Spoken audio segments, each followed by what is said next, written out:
Retorno e me abrigo em Buda, retorno e me abrigo no Dharma, retorno e me abrigo na Sangha. Buda, o ser iluminado, aquele e aquela que acorda, que desperta para o Dharma, para a lei verdadeira e pratica com a Sangha, uma comunidade em harmonia. Hoje estou aqui ao vivo na Rádio Mundial, está em obras a parte térrea aqui do prédio onde fica a Rádio Mundial, na Avenida Paulista 2200, então por isso vocês estão ouvindo um ruído. Esse ruído não é do seu rádio, não é do seu aparelho, não é do seu celular, não é do seu computador, é uma obra que está acontecendo no andar térreo aqui do prédio da Rádio Mundial, então nós recebemos um pouco desse ruído, por mais que nós sejamos numa sala completamente isolada. Mas isso é a vida. E a possibilidade que nós temos de ouvir todos os sons. E esses não são sons. A gente já faz uma diferença entre som e ruído, né? E quando tem um ruído, é uma coisa diferente. Som é agradável, som pode ser prazeroso, pode não ser, você pode mudar de canal. Mas aqui a gente está numa situação que a gente não pode mudar de canal. E a gente tem que ouvir o ruído dessa britadeira. E o que eu gosto de pensar é quem é a pessoa que está usando esse equipamento. Imaginou esse ser humano, ele está lá talvez o dia inteiro com essa britadeira na mão, por mais que ele ponha fone de ouvido, que impeça ele ouvir tão forte, ele está ouvindo isso. E o corpo dele está todo recebendo essa trepidação. Nós geralmente não pensamos nisso. Nós só pensamos, está me incomodando, eu não estou gostando. E a gente não se lembra que tem alguém que está sofrendo fazendo isso para nós, por nós. Porque vai ficar mais bonito, porque vai ficar melhor. E a gente poder agradecer e até pedir desculpas a essas pessoas, que a gente ainda não tem equipamento suficiente, precisamos de um ser humano segurando uma britadeira e com todo o seu corpinho ali tremendo. A única vantagem que pedreiros e pessoas que trabalham na construção civil têm é que eles não precisam ir para a academia. Eles não precisam gastar dinheiro em academia, fazer esteira, levantar peso, porque eles fazem isso no dia a dia. E lembrar que nós, humanos, também todos nós já fomos assim. Nós vivíamos na natureza, nós carregávamos peso, nós corríamos, nós tínhamos que fugir ou ir atrás da caça. Então nós tínhamos uma atividade física constante e ela era concomitante com a nossa atividade mental. Porque o físico e o mental não estão separados. Então, conforme eu trabalho o meu corpo físico, eu também posso estar trabalhando o meu processo mental de presença, de estar inteira onde estou, de estar fazendo o que eu estou fazendo. Mas é interessante, eu comentei com vocês, acho que a semana passada, sobre uma pessoa que eu conheço, que se chama Ferrari, e que era uma professora de yoga, e que ela diz assim: por que nós falamos tanto em mindfulness? Fullness quer dizer cheia, completa, enquanto ela diz, nós devíamos falar de mind emptiness. Emptiness é vazia. Vazia, quando nós realmente somos capazes de nos esvaziar de nossas ideias, de nossos conceitos, das nossas expectativas da realidade, nós podemos perceber a realidade como ela é e apreciá-la melhor. Não significa que se nós vamos assistir cenas de abusos e nós vamos dizer, é como é. Não, primeiro sim, eu vejo, é como é, mas o que pode ser feito para que isso não aconteça mais? Eu acho que foi ontem, anteontem, hoje, não sei, que tem me mandaram pelas redes sociais sobre o Holocausto, né? E a Inglaterra disse que estava tirando dos seus livros escolares a palavra Holocausto, porque muitas pessoas que são das tradições islâmicas não consideram o Holocausto como Holocausto, não usam esse nome, esse termo, né? De qualquer maneira, um conhecido meu que estava em Israel, ele também colocou no Facebook que houve 2 minutos de silêncio em toda a cidade e que todo mundo parou exatamente onde estava, na posição que estava, fosse o carro, fosse o pedestre, e por 2 minutos ficaram parados em silêncio na posição que estavam. pensando em todas as vítimas, mais de 6 milhões de pessoas do Holocausto, que aconteceu, que realmente aconteceu. Então nós temos que tomar um pouco de cuidado para que isso jamais se repita. Jamais. Que nós, seres humanos, vamos cuidar e respeitar nossos irmãos humanos, companheiros nesta jornada da vida, companheiros irmanados no que nós chamamos de Sangha, comunidade em harmonia. E a Sangha, se no princípio nós estávamos falando apenas dos discípulos de Shakyamuni Buda, das pessoas mais próximas dele, que ouviam seus ensinamentos, que usavam seus hábitos, tanto hábitos monásticos externos como internos. Eu acho que esse hábito interno talvez seja mais difícil do que o externo, mas alguns têm dificuldade até de usar o hábito externo, não conseguem, porque realmente não está interiorizada esta possibilidade de que sou um monge, sou uma monja, sou um leigo, uma leiga, discípulo de Buda. Muitas pessoas seguem os ensinamentos de Buda, mas se você vai fazer um censo, vai perguntar às pessoas, você é budista? Ah, não sei, porque eu não gosto de rótulos.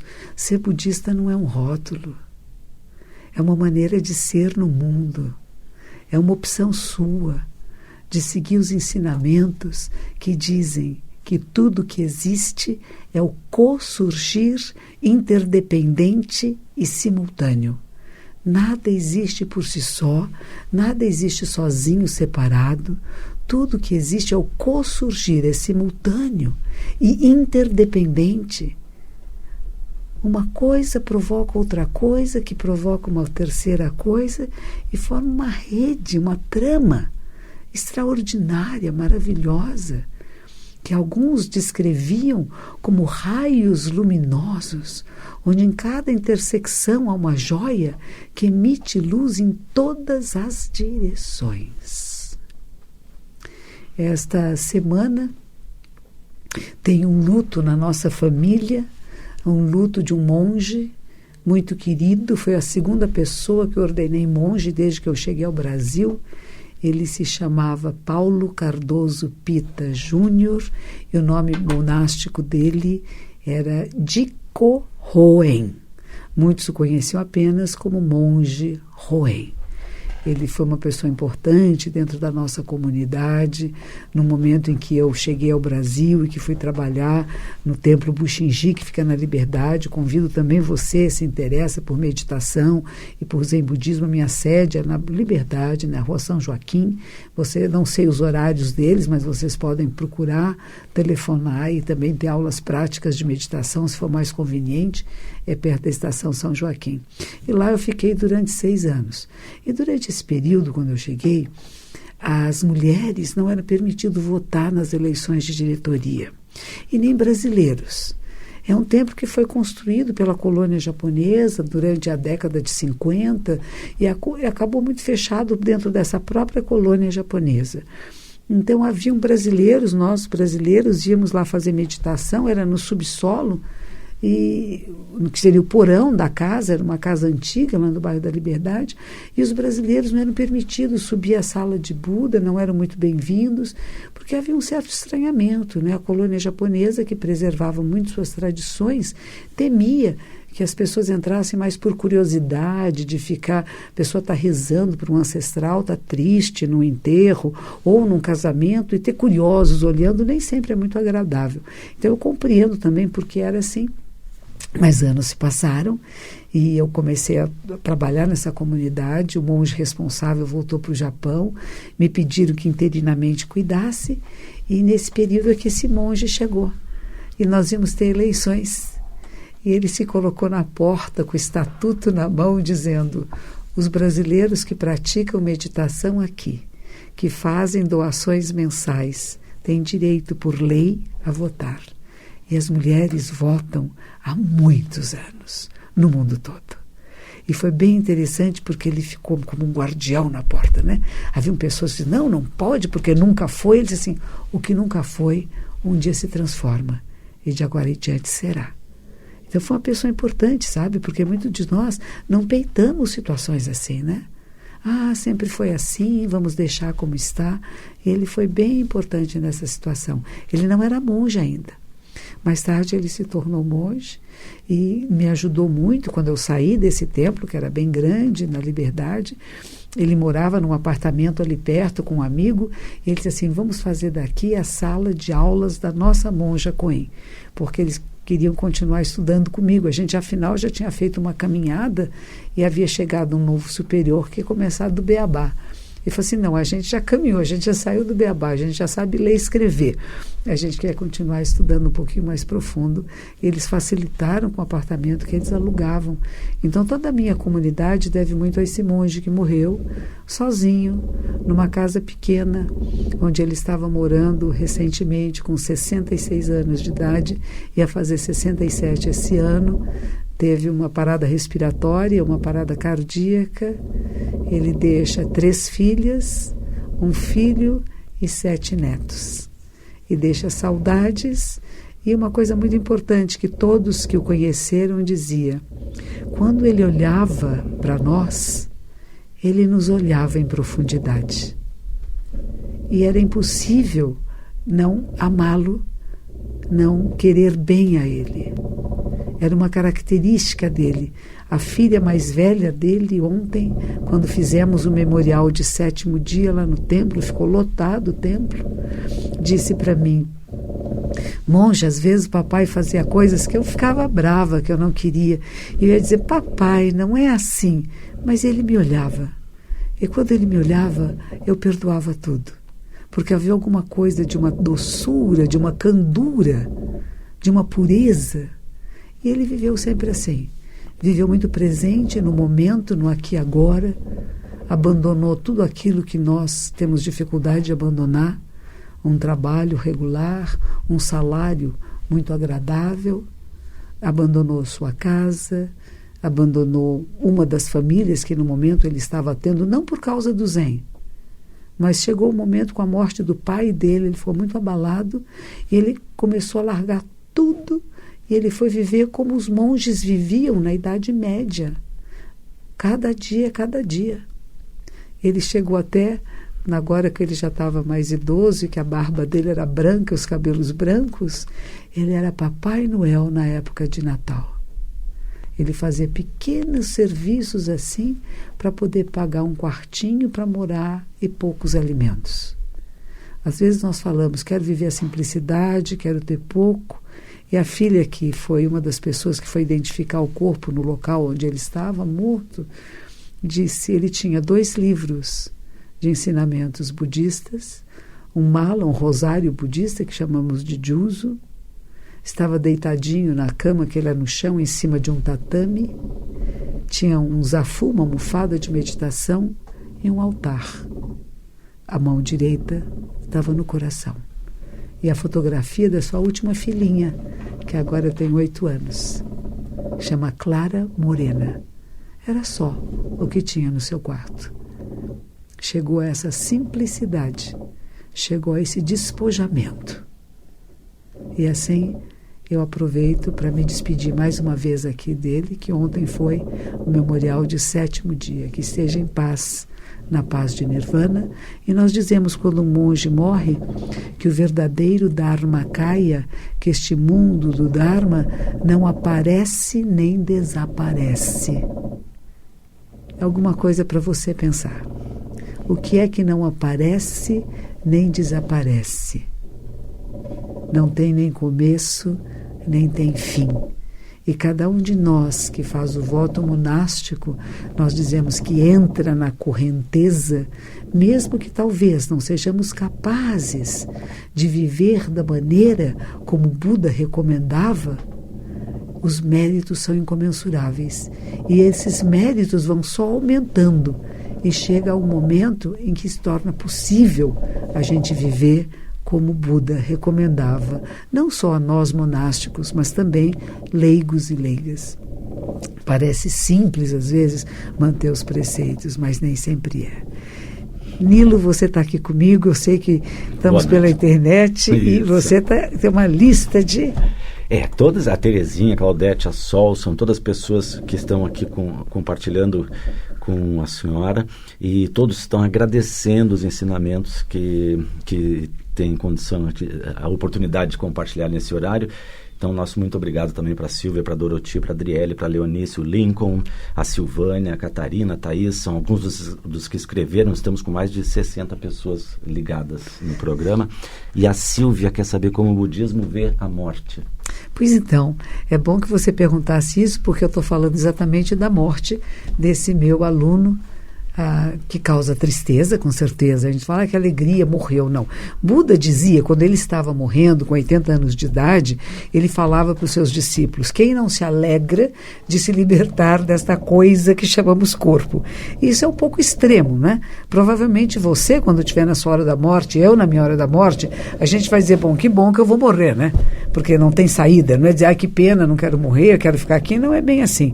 Na hora de morrer, nós morremos. Agora, o que nós entendemos? É uma passagem. É uma passagem, tudo é uma passagem. Mas a passagem é cada momento da nossa vida é uma passagem. Nós estamos morrendo a cada instante. Há sonhos nossos que morrem. Há pedaços do nosso corpo que morrem. O que eu era ontem, eu já não sou hoje. A menina que eu era com 10 anos de idade, já não sou mais. A jovem de 30 anos que eu vejo na fotografia e sinto saudades dela, porque não sou mais eu. Então, nosso processo vida é um processo sempre de despedida e de transformação.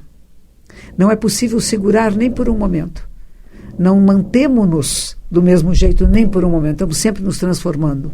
E até que chega um momento que esse corpo, essa carcaça, esse saco de peles, por causas e condições, ele deixa de funcionar. Deixa de funcionar, quer dizer, ele para. Quando para, apodrece.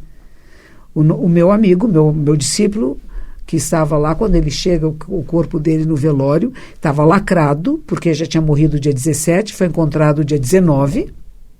Então, quando foi feito o enterro no dia 20, o cheiro já era forte mesmo lacrado. Então, a gente tem que lembrar que o corpo deteriora, ele apodrece.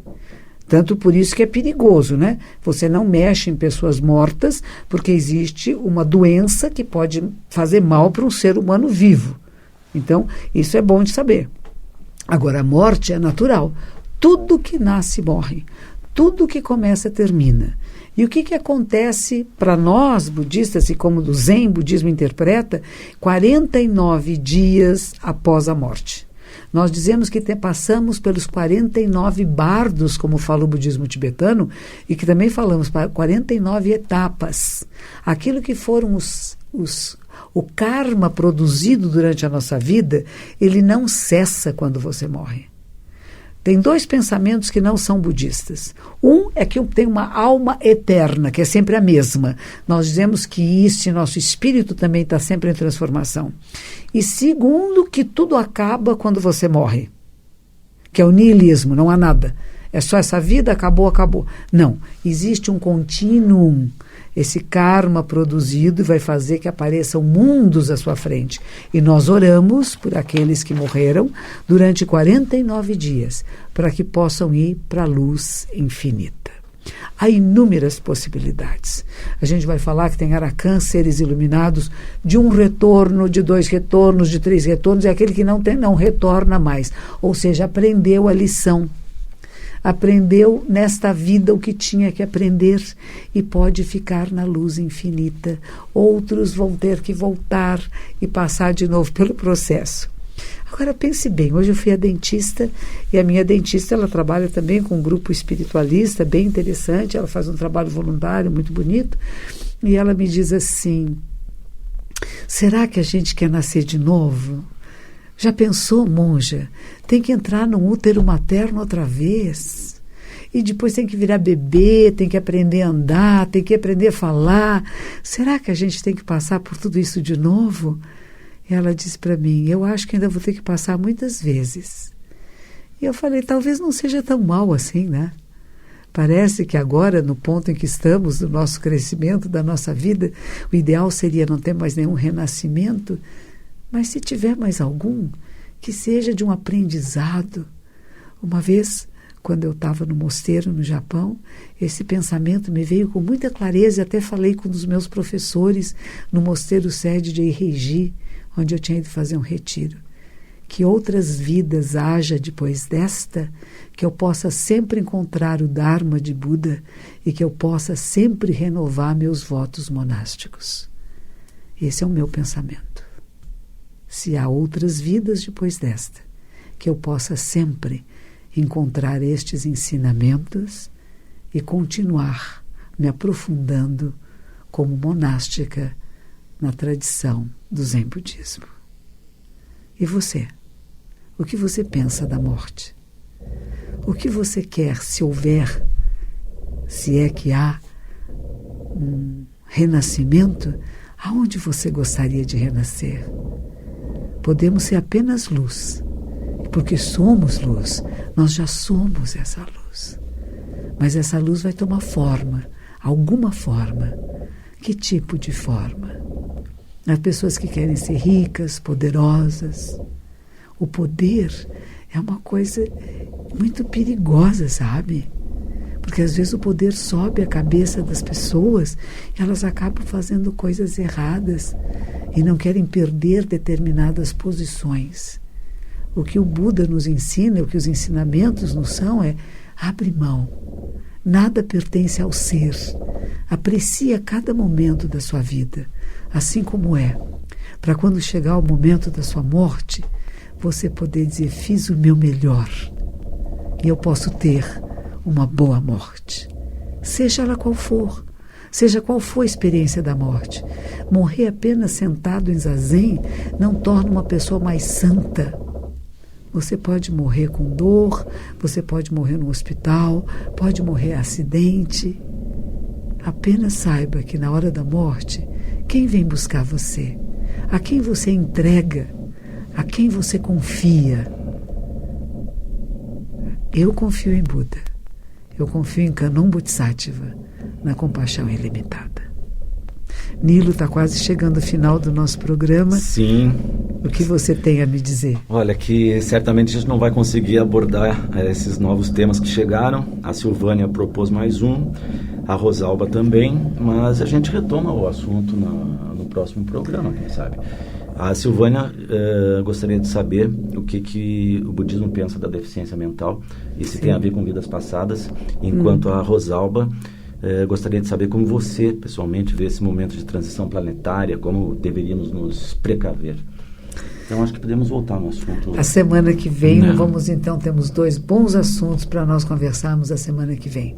Vamos refletir juntos sobre isso. Eu peço que vocês duas, que fizeram essas sugestões, que estejam ao ar, Momento Zen, Rádio Mundial, 97.5, também está na internet, ao vivo, das 19h30 até 19h55, todas as segundas-feiras.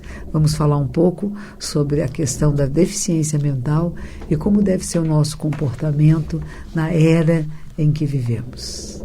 Que os méritos de nossa prática se estendam a todos os seres e que possamos nos tornar o caminho iluminado.